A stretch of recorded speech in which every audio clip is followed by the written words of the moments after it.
إن المتقين في مقام أمين في جنات وعيون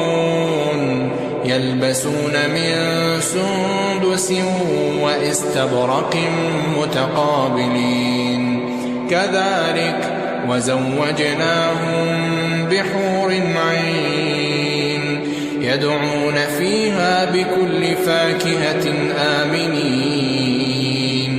لا يذوقون فيها الموت إلا الموتة الأولى ووقاهم عذاب الجحيم فضلا